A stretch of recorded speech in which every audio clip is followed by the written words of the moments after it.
चलिए बच्चों, आज हम देखेंगे परमाणविक species, that means atomic species.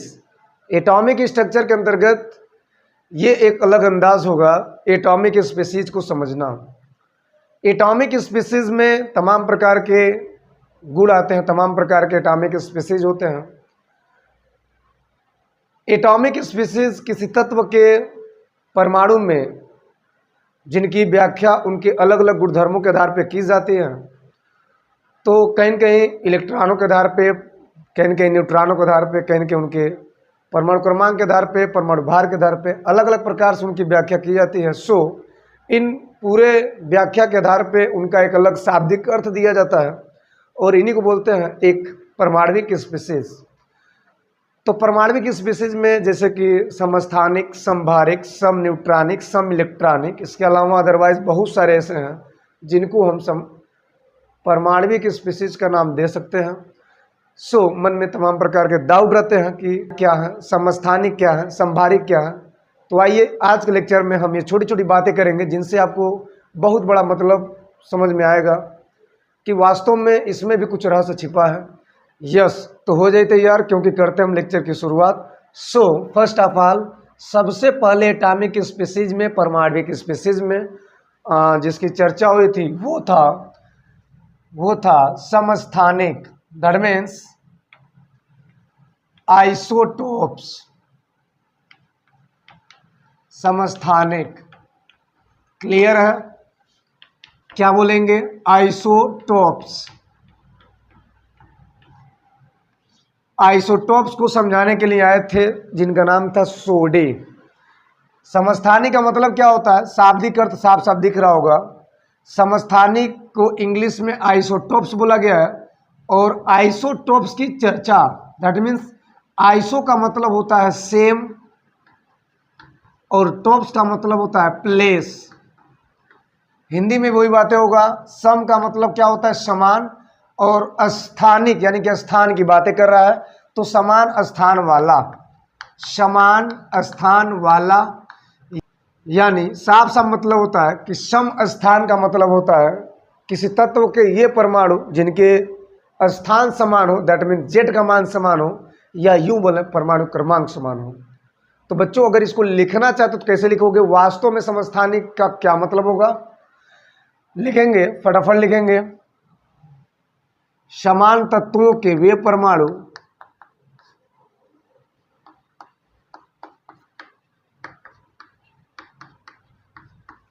समान तत्वों के वे परमाणु जिनके या जिनकी परमाणु क्रमांक समान परंतु या किंतु परमाणु भार को क्या बोलते हैं? द्रव्यमान संख्या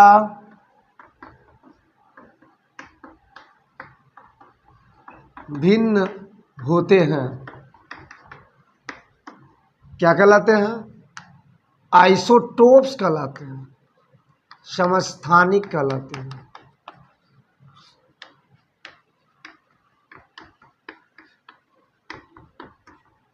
क्लियर है? ओके, तो मैंने क्या बोला?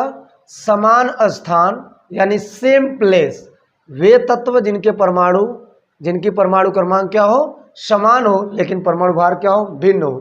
सिंपल वे में, समान तत्वों के वे परमाणु जिनकी परमाणु क्रमांक क्या होती है? समान होती है, परमाणु भार भिन्न होती है, ऐसे तत्वों के परमाणुओं को हम बोलते हैं समस्थानिक। बच्चों, तो यहाँ पे हम कुछ एग्जाम्पल की बात करते हैं। बड़ा फेमस एग्जाम्पल है हाइड्रोजन वाला, जिसके बारे में आप सभी ने सुना होगा। चलिए बच्चों, तो यहाँ पर हम एग्जाम्पल की बात करते हैं। बड़ा फेमस एग्जाम्पल है। चलिए बच्चों, तो यहाँ पर हम एग्जाम्पल की चर्चा करेंगे। तो बड़ा फेमस एग्जाम्पल है जिसमें हम पहला बात करेंगे, और आपने सुना भी होगा, हाइड्रोजन के समस्थानिक 3 समस्थानिक होते हैं। हाइड्रोजन के 3 समस्थानिक, ये बड़ा फेमस है, ठीक है। जिसमें पहला होता है H1H1 जिसे हम प्रोटियम कहते हैं, प्रोटियम। दूसरा क्या होता है 1H2, या दूसरी भाषा में इसको हम लिख सकते हैं 1D2 करके, इसे हम बोलते हैं ड्यूटेरियम, ड्यूटेरियम। और तीसरा होता है ट्राइटियम, दैट मीन्स 1H3, या इसको लिख सकते हैं 1T3 करके, इसको बोलते हैं ट्राइटियम, ट्राइटियम कुछ ऐसा। तो ये हाइड्रोजन के 3 समस्थानिक है, और आप याद रखिएगा प्रोटियम, ड्यूटेरियम और ट्राइटियम। तो protium 1H1, deuterium 1H2, tritium 1H3, यानी एक ही हाइड्रोजन के, यानी एक ही तत्व के, एक ही परमाणु के, समान तत्व के एक ही परमाणु के यहाँ पर तीन अलग अलग आपको स्थानिक दिख रहे हैं, यानी स्थान एक ही है लेकिन हर जगह इनका परमाणु भार क्या है, भिन्न है। सो इनको बोला गया समस्थानिक।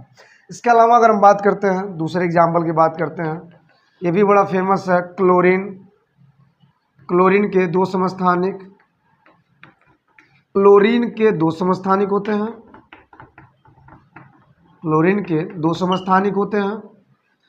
पहला क्या होता है, पहला होता है चूँकि क्लोरीन 17 नंबर पर होता है तो 35 नंबर का परमाणु भार, यानी एक का परमाणु भार 35 होता है और एक का होता है 37, जो कि यहाँ पे ध्यान से देखा जाए तो दोनों के परमाणु क्रमांक क्या है, सेम है, क्योंकि एक दोनों क्लोरीन है, बट यहाँ पे परमाणु भार में क्या अंतर है, तो इन्हीं को बोला गया है समस्थानिक। इसके अलावा अगर हम कुछ और बात करें, जैसे कि यहाँ पर हम ऑक्सीजन के समस्थानिक देख सकते हैं जिसमें 3 प्रकार से होते हैं, तो यहाँ पे क्या लिखेंगे, तीसरा एक और एग्जाम्पल लिखते हैं। ऑक्सीजन के 3 समस्थानिक होते हैं बच्चों, 3 समस्थानिक होते हैं। दैट मीन्स क्या, ऑक्सीजन ऑक्सीजन ऑक्सीजन, यानी कि इसका 8, इसका 8, यहाँ पर भी 8, एक है परमाणु क्रमांक परमाणु भार 16 वाला, एक है 17 वाला और एक है 18 वाला। सो इस प्रकार से ऑक्सीजन के भी अपना 3 समस्थानिक होते हैं जिसका परमाणु क्रमांक सेम होगा, इसमें कोई लॉजिक नहीं है, बट यहाँ पे परमाणु भार में थोड़ा सा अंतर देखने को मिल रहा है। इसके अलावा अगर हम एक एग्जाम्पल की और बात करें तो आप सुने होंगे कार्बन के बारे में थोड़ी सी चर्चाएं कहीं कहीं हुई होंगी। तो चौथा एग्जाम्पल अगर हम कार्बन की बात करते हैं तो बच्चों कार्बन के भी लगभग 3 समस्थानिक होते हैं। कार्बन के 3 समस्थानिक कौन कौन है, 3 समस्थानिक कौन कौन है, C612 करके, C613 करके और C614 करके, ये होते हैं कार्बन के 3 अलग अलग समस्थानिक। सो यहाँ पर आपने क्लियर किया कि ऐसे एग्जाम्पल के माध्यम से हम कैसे एक समस्थानिक का पता लगाएंगे। अब लॉजिक वाली बात इसमें यह है, एक छोटी सी लॉजिक हम डालना चाहेंगे कि आखिरकार ये समस्थानिक आते कैसे हैं, प्राप्त कैसे होते हैं। तो बच्चों यहाँ पे मैं एक पॉइंट वाली बात लिखवाना चाहता हूँ, एक नोटिस, एक नोट, एक पॉइंट वाली बात, इंपॉर्टेंट पॉइंट है कि किसी भी तत्व के समस्थानिक जो होते हैं उस तत्व से अल्फा, एक अल्फा कण एंड 2 बीटा कण के क्रमागत जब उत्सर्जन होता है, क्रम से एक दूसरे का उत्सर्जन होता है, तो वहाँ पर समस्थानिक प्राप्त होता है उस तत्व के लिए। सो यहाँ पे पॉइंट वाली बात क्या है, लिखेंगे व्हाट राइट हियर, क्या लिखेंगे, किसी तत्व से एक अल्फा कण, एक अल्फा कण, जिसे आप न्यूट्रॉन की खोज में जिसकी चर्चाएं हो चुकी है, वाट हीलियम के नाभिक से एक अल्फा कण तथा 2 बीटा कणों के उत्सर्जित होने से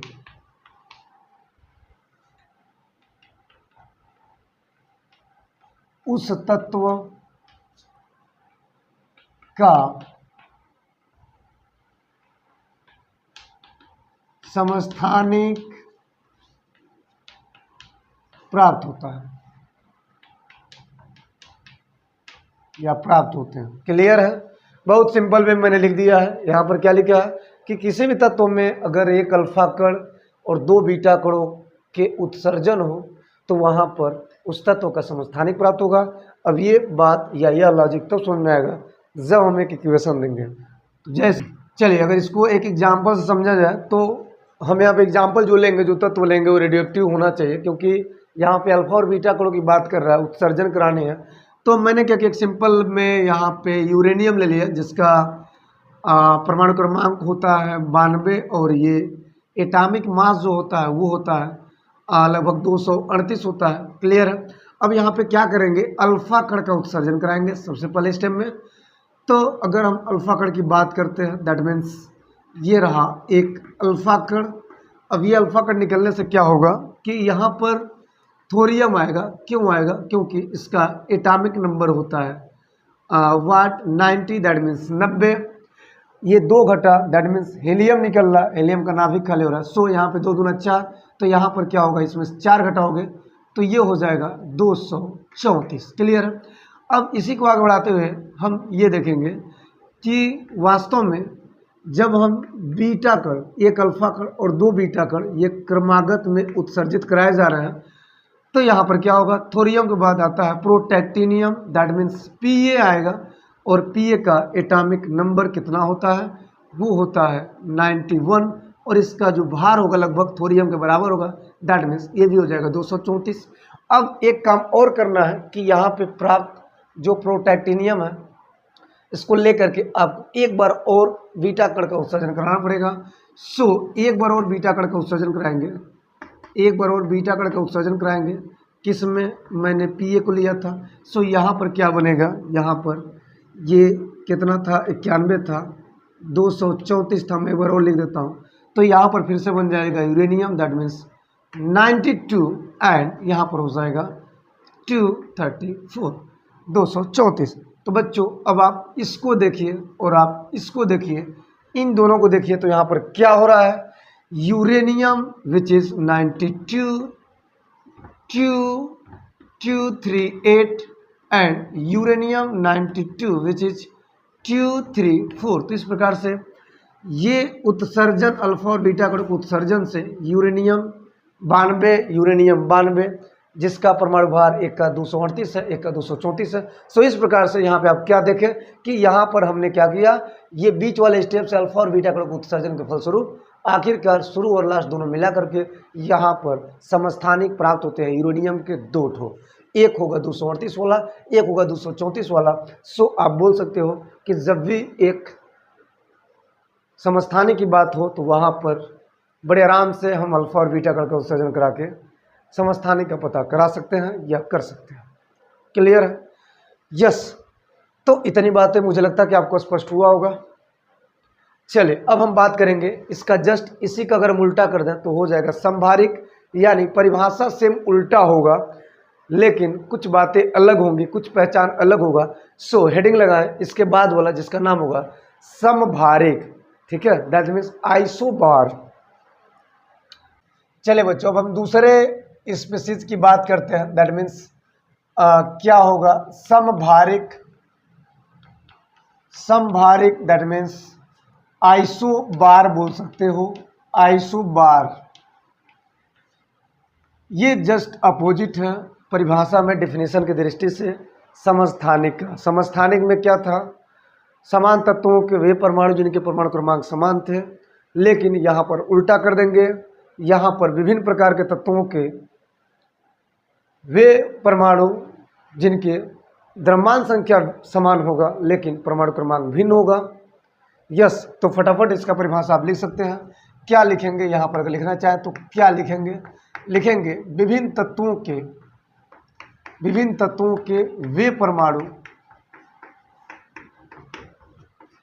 जिनकी परमाणु भार को आप क्या बोलते हैं, आपको याद होगा, परमाणु भार को आप बोलते हो द्रव्यमान संख्या समान किंतु परमाणु क्रमांक भिन्न होते हैं आइसोबार्स कहलाते हैं, समभारिक कहलाते हैं। ओके, इतनी बातें क्लियर है। ओके, तो इसमें क्या होगा, फटाफट एग्जाम्पल की बात करते हैं, क्योंकि बहुत ज़्यादा लोचा करने से क्या फ़ायदा, जहाँ पे चीज़ें हैं वहाँ पे चीज़ें बताई जाएंगी, वरना आपको आगे बढ़ाई जाएंगे। फिलहाल हम एग्जाम्पल की अगर हम बात करते हैं तो सबसे पहले बड़ा फेमस एग्जाम्पल है पहले एग्जाम्पल की बात करते हैं तो पहला एग्जाम्पल हम लेने वाले हैं आर्गन, पोटेशियम एंड कैल्शियम। आपको शायद पता होगा आर्गन होता है 18 नंबर पर, यहाँ पर आर्गन 18 नंबर पर हो गया, पोटेशियम 19 और कैल्शियम होता है 20 नंबर पे। सो बच्चों यहाँ पर आर्गन, पोटेशियम, कैल्शियम दोनों का लगभग जो परमाणु भार होता है वो लगभग 40 होता है। यानी यहाँ पे जो 40 वाली बातें हो रही है हर जगह 40 है। सो ये लगभग के 40 के मान होते हैं। सो इनको आप बड़े आराम से बोल सकते हैं कि ये इन तीनों की जो जोड़ी है, ये तीनों अलग अलग तत्व हैं, विभिन्न प्रकार के तत्व हैं, इनके परमाणु क्रमांक विभिन्न परमाणु क्रमांक है। सो यहाँ पर एक बात कॉमन है, वो है परमाणु भार। सो इस प्रकार से इनको हम बोल सकते हैं समभारिक, दैट मीन्स आइसोबार। इसके अलावा कुछ और बात करते, जैसे मान लीजिए यहाँ पर हम लेते हैं कार्बन और नाइट्रोजन को लेकर के, किसको लेंगे, दूसरे एग्जाम्पल की बात करेंगे, that means carbon and nitrogen which is ये 6 नंबर का है और ये 7 नंबर का है। तो ऐसा होता है कार्बन और नाइट्रोजन के साथ ये दोनों 14 एंड 14 पर आ सकते हैं। यानी ये इनका जो 14 है वो लगभग क्या है, ये सेम है। सो यहाँ पर इनको आप समभारिक बोल सकते हैं, क्योंकि ये अलग तत्व है और इनका परमाणु क्रमांक क्या है, अलग अलग है, लेकिन एक चीज़ कॉमन है जिनका नाम है परमाणु भार। एग्जाम्पल की बात करते हैं, जैसे मान लीजिए मैंने ले लिया फेरस एंड निकिल। ये फेरस एंड निकिल में ध्यान से देखा जाए तो फेरस विच इज 26 नंबर पे होता है, 26 नंबर का है, और ये होता है 27 नंबर का। अब इसके परमाणु क्रमांक, परमाणु भार की बात करते हैं तो परमाणु भार में क्या होगा, यहाँ पर इसका होता है 58, इसका भी लगभग होता है 58। सो यहाँ पर आप चाहो तो बोल सकते हो कि यहाँ पर भी क्या बताए जा रहे हैं, आइसोबार, दैट मीन्स समभारिक ही बताए जा रहे हैं। अब एक और फेमस है जिसे आप बहुत आराम समझ सकते हैं, हाइड्रोजन में तीसरा वाला क्या होता है, H3, जिसे हम हाइड्रोजन 3 कहते हैं, यानी H1 3, जिसे हम क्या बोलेंगे, जिसे हम बोलते हैं हाइड्रोजन 3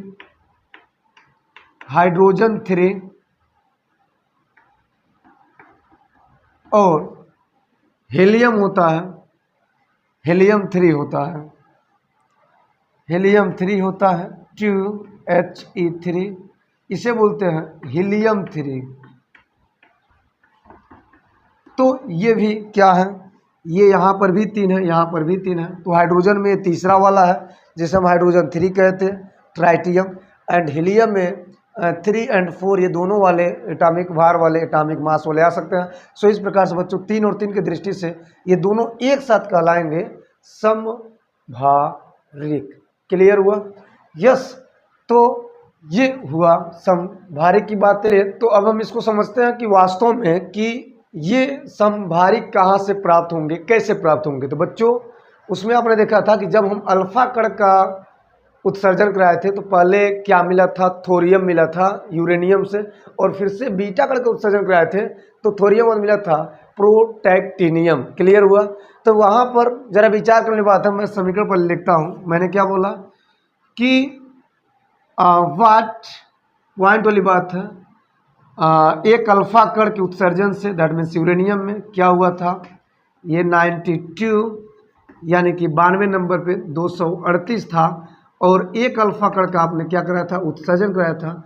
सो यहाँ पर क्या हुआ था, पहले मिला था थोरियम जिसका परमाणु क्रमांक 90 होता है, 200 ये 34 बचता है, और फिर से जब आपने बीटा कण का उत्सर्जन कराया था तो यहाँ पर आपने देखा था मिला था Pa, दैट मीन्स प्रोटैक्टिनियम, जिसका परमाणु क्रमांक 91 होता है, और यहाँ पर भी परमाणु भार 234 होता है। सो बच्चों मेरा मतलब ये था कि पहले मैंने बता भी चुका है, तो वहाँ पर एक अल्फा कण और 2 बीटा कण को बताया था और तब लास्ट में फिर से यूरेनियम मिला था। लेकिन यहाँ पर अगर हम यहीं पर रुक जाए तो हम ये बात जरूर कह सकते हैं कि थोरियम और यानी प्रोटैक्टियम यानी कि TH और Pa का दोनों का कंपैरिजन करें तो बच्चों यहाँ पर यूरेनियम के बाद जो दोनों तत्व क्रमशः आ रहे हैं, इन तत्वों को ध्यान से देखा जाए तो ये दोनों आपस में समभारिक को बता रहे हैं। किसको बता रहे हैं? समभारिक को बता रहे हैं। सो यहाँ पर क्या लिखेंगे? TH एंड TH में कौन वाला? 90 वाला, जिसका परमाणु भार 234 है, और Pa दैट मीन्स 91 वाला, जिसका परमाणु क्रमांक परमाणु भार 234 है। सो बच्चों इसी को बोलते हैं, इनको बोलते हैं समभारिक। क्या बोलेंगे? समभारिक। ये समभारिक है। तो पॉइंट में बात क्या लिखना था कि यूरेनियम यानी 92 पे एक अल्फा कण का उत्सर्जन तथा एक बीटा कण के उत्सर्जन के फलस्वरूप थोरियम एंड पीएम का एक संभारिक प्राप्त होता है, एक संभारिक ग्रुप प्राप्त होता है। बातें आप चाहे तो लिख सकते हैं। क्या लिख सकते हैं? यूरेनियम 92 में एक अल्फा कण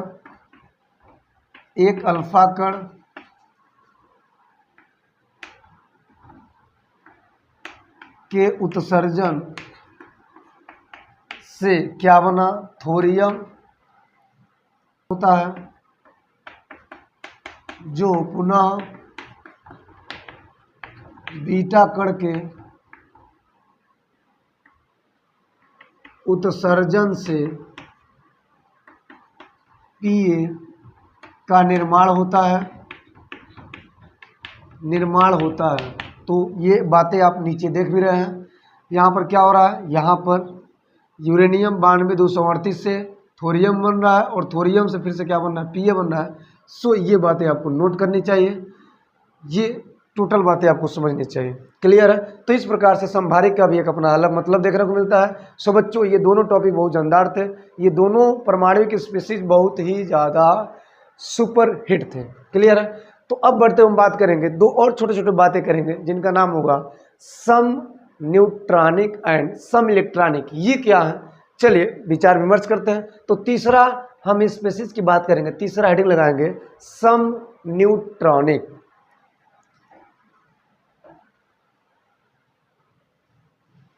चले बच्चों, तो हम तीसरे की बात करेंगे सम न्यूट्रॉनिक।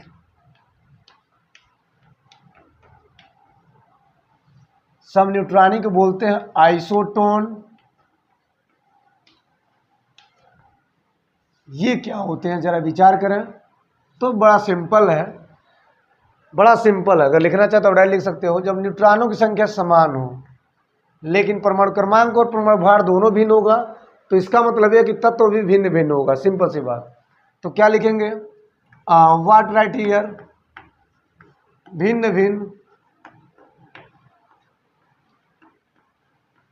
तत्वों के वे परमाणु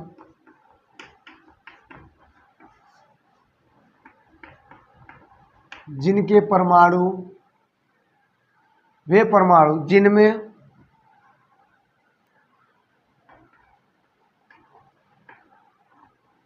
न्यूट्रॉनों की संख्या समान होती है।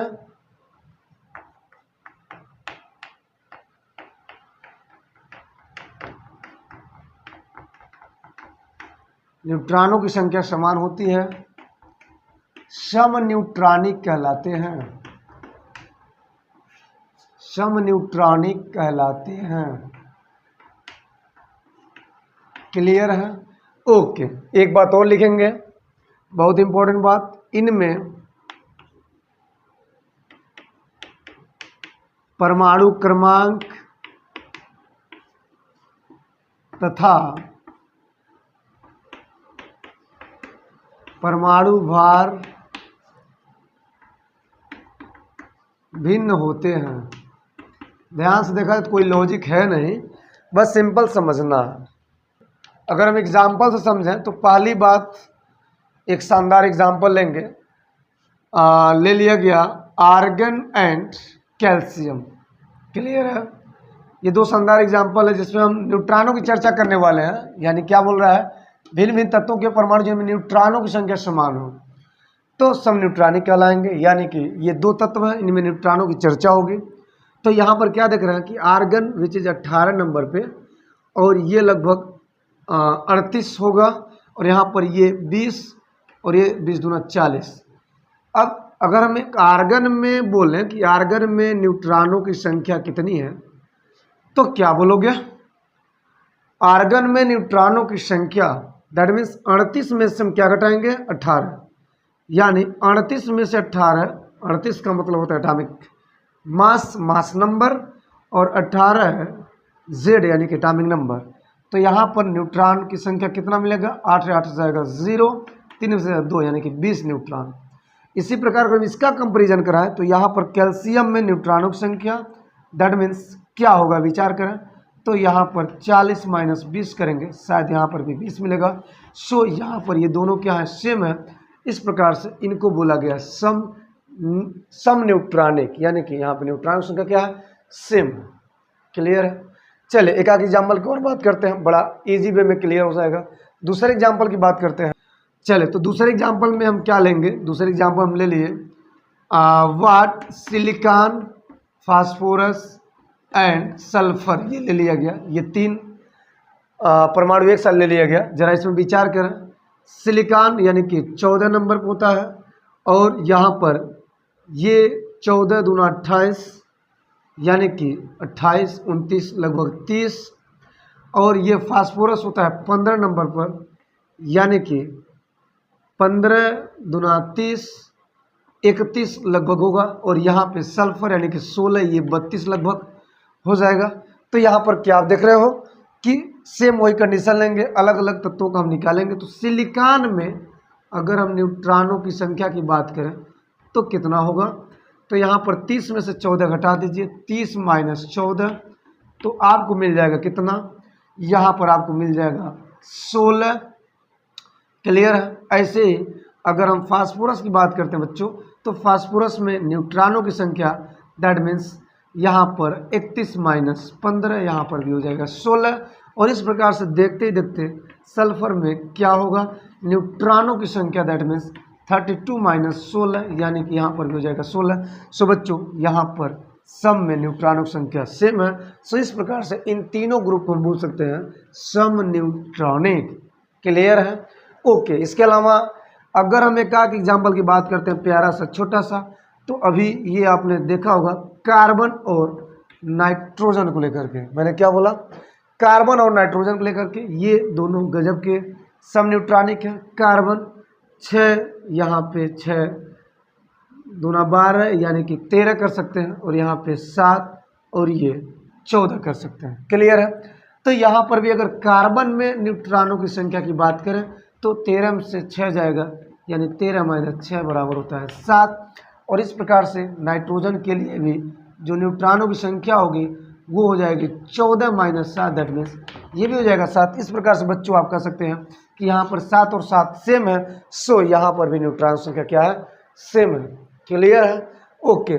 तो इस प्रकार से यहाँ पर पूरी चर्चाएं हो गई है कि सम न्यूट्रॉनिक क्या होते हैं। इसमें कम से कम 2 या 3 तत्वों की हो सकता है, 2 तत्वों से कम नहीं होना चाहिए, क्योंकि यहाँ पे साफ साफ बोल दिया है भिन्न भिन्न तत्वों के परमाणु जिनमें न्यूट्रॉनों संख्या सेम है। क्लियर है। ओके। तो हम एक और चर्चा कर लेते हैं, एक और परमाणु स्पीसीज की हम बातें कर लेते हैं फाइनली, जिसका नाम होगा सम इलेक्ट्रॉनिक। ये थोड़ा सा समझने लायक है, एकदम आप समझिए, बिल्कुल समझिए। सम इलेक्ट्रॉनिक क्या होगा, जिस प्रकार न्यूट्रॉनों की संख्या समान होती थी वहाँ पे हम सम न्यूट्रॉनिक बोल दिए, ठीक उसी प्रकार जब इलेक्ट्रॉनों की संख्या समान होगी तो वहाँ पर हम बोलेंगे सम इलेक्ट्रॉनिक। सो हेडिंग लगाएं सम इलेक्ट्रॉनिक। चलिए तो बात करते हैं एक और परमाणु species that means iso electronic. ये क्या होता है, आइसो का मतलब सेम, आपको पता होगा इलेक्ट्रॉनिक्स यानी कि यहाँ पे इलेक्ट्रॉनों की संख्या की बात कर रहा है। तो साफ साफ स्पष्ट होता है कि जिन परमाणुओं में या आयनों में अगर इलेक्ट्रॉन बराबर आ जाए तो वहाँ पर हम बोलेंगे सम इलेक्ट्रॉनिक। तो यहाँ पे लिख सकते हैं, क्या लिखेंगे, जिन परमाणुओं या आयनों में, अब आयन में क्या होते हैं, प्लस वाला, माइनस वाला, केटायन, एनायन, धनायन, ऋणायन बोल सकते हैं। आयनों में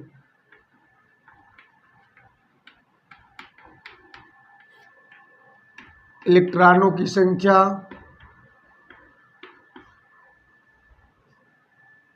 समान होती है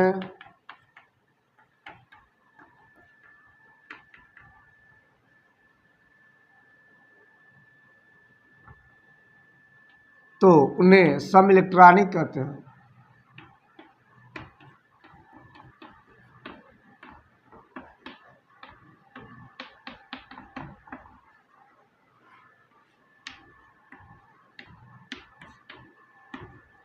क्लियर है? चलिए अब आखिरी का मजा एग्जाम्पल से आएगा, ठीक है, कि यहाँ पे आयन की बात हो रहा है, आयन में प्लस माइनस यानी इलेक्ट्रॉनों की संख्या की बात हो रहा है। तो बच्चों यहाँ पर एग्जाम्पल में क्या होगा कि मैंने ले लिया वाट, Na प्लस ले लिया, फ्लोरीन माइनस, और यहाँ पर ले लिया O माइनस का 2। ज़रा विचार और विमर्श करें। इन सब में अगर ध्यान से देखें तो Na प्लस का मतलब क्या होता है, Na प्लस का मतलब होता है, Na होता है 11 नंबर पर, और जब ये एक इलेक्ट्रॉन का दान करता है तो बनाता है Na प्लस, कुछ ऐसा। अब इनका जो अलग अलग मतलब है, इनमें हमको देखना है कि वास्तव में बचे हुए इलेक्ट्रॉनों की संख्या कितना हो रहा है, यानी इनके आयन पर। तो यहाँ पर Na यहाँ पर कितना था, यहाँ पर इलेक्ट्रॉनों की संख्या था 11, और यहाँ पर इलेक्ट्रॉनों की संख्या कितना हो गया, यहाँ पर हो गया 10। क्लियर है? ओके, अब हम बात करेंगे कि F माइनस का मतलब क्या होता है। तो F माइनस का मतलब होता है कि ये जब एक इलेक्ट्रॉन का ग्रहण करेगा तो बनाएगा F का माइनस। दैट मीन्स पहले F फ्लोरीन, फ्लोरीन कितने नंबर पर होता है, फ्लोरीन होता है 9 नंबर पे, यानी कि यहाँ पे इलेक्ट्रॉन कितना है 9, और जैसे कि इलेक्ट्रॉन कवर करता है तो यहाँ पे इलेक्ट्रॉन हो जाता है 10। क्लियर है? ऐसे ऑक्सीजन को अगर ध्यान से देखें तो ऑक्सीजन यानी कि O, और O में इलेक्ट्रॉनों की संख्या होता है, O में इलेक्ट्रॉनों की संख्या होता है 8, लेकिन जब ये 2 इलेक्ट्रॉन ग्रहण करता है तो इस पे आ जाता है O पे -2, यानी कि यहाँ पर हो जाता है इलेक्ट्रॉनों की संख्या 10।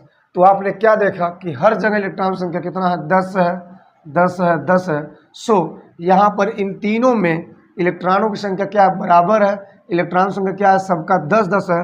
तो इनको क्या बोलेंगे, इन सबको बोलेंगे सम इलेक्ट्रॉनिक। क्लियर है? क्या लिखोगे, में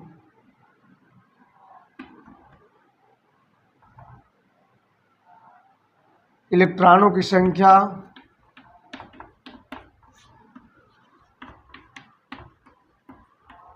दस है, इसीलिए ये सम इलेक्ट्रॉनिक है।